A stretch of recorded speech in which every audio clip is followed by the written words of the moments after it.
Halo semuanya, perkenalkan nama saya Amelia Stisha Rawati Tanjung, mahasiswi PJJ Ilmu Komunikasi, Fakultas Ilmu Sosial dan Ilmu Politik, Universitas Pelita Harapan.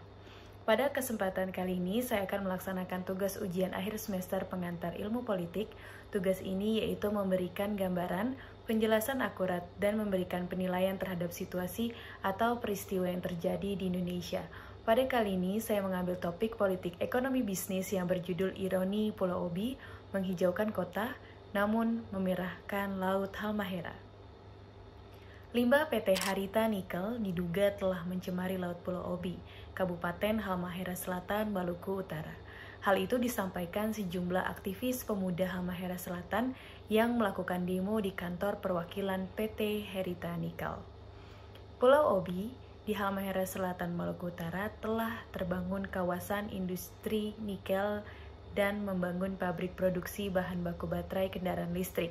Dari tambang nikel sampai pabrik smelter ada di sana. Alam sekitar dan kehidupan warga pun berubah. Bagaimana nasib lingkungan sekitar dan warga? Sungai-sungai sampai tepian laut pun berubah warna, dari jernih menjadi kemerahan.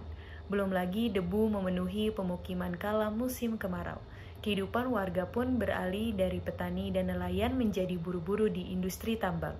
Melki Nahar, pekampanye jaringan advokasi tambang, mengatakan kendaraan listrik mungkin jadi rendah karbon, tetapi tinggi korban. Yang dimaksud tinggi korban karena proses pembuatan bahan baku untuk baterai kendaraan listrik ini berdampak hutan dan lahan menyusut, sumber air dan perairan tercemar, pemukiman digusur, warga terusir dari ruang hidup, kemudian wilayah tangkap nelayan tercemar. Di depan pemukiman di Desa Soligi, Kecamatan Obi Selatan, merupakan hutan mangrove dan tempat biasa anak-anak bermain. Di laut depan desa itu, pemerintah Maluku Utara pernah setuju pembuangan limbah tailing nikel melalui proyek Deep Sea Tailing Placement atau pembuangan limbah nikel ke laut dalam untuk pabrik hidrometalurgi milik Harita Group. Setelah mendapatkan banyak kritik, rencana limbah ke laut dalam batal, kini perusahaan ajukan pembuangan tailing di daratan. Potensi masalah ini bisa memicu persoalan di masa depan. Nikel bisa mengendap dalam tubuh dan otak manusia. Dampak ini sangat berbahaya juga bagi ekosistem laut di Halmahera yang sudah terbukti dilakukan adanya pengecekan laboratorium secara histologi di Universitas Cairo Ternate pada sampel ikan dan air laut di sekitar area Pulau Obi, dan hasilnya terbukti bahwa sel jaringan telah rusak, keracunan dan nekrosis atau kematian pada insang. Alih-alih menyehatkan, mengkonsumsi ikan dari perairan Obi sama saja memakan racun. Banyak ikan-ikan dari perairan Obi dikirim ke Jakarta atau ekspor ke luar negeri.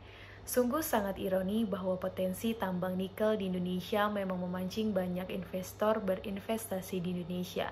Namun, 21 dari 23 smelter nikel di Indonesia dimiliki oleh Cina.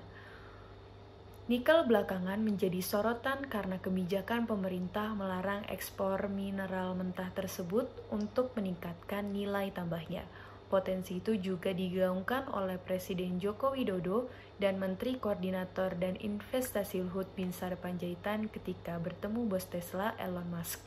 Namun, apakah hal ini bisa menjadi keadilan bagi negara, bumi kita, dan masyarakat di sekitar pulau yang terkena dampaknya langsung? Menanggapi hal ini, saya harap kita sebagai generasi bangsa dapat memerangi dan menyeimbangkan keselarasan antara bumi dan manusia, yaitu dimulai dari diri sendiri untuk menjadi pribadi yang tidak serakah, sehingga bumi dapat terlindungi dan keadilan dapat kita dapatkan untuk generasi yang akan datang.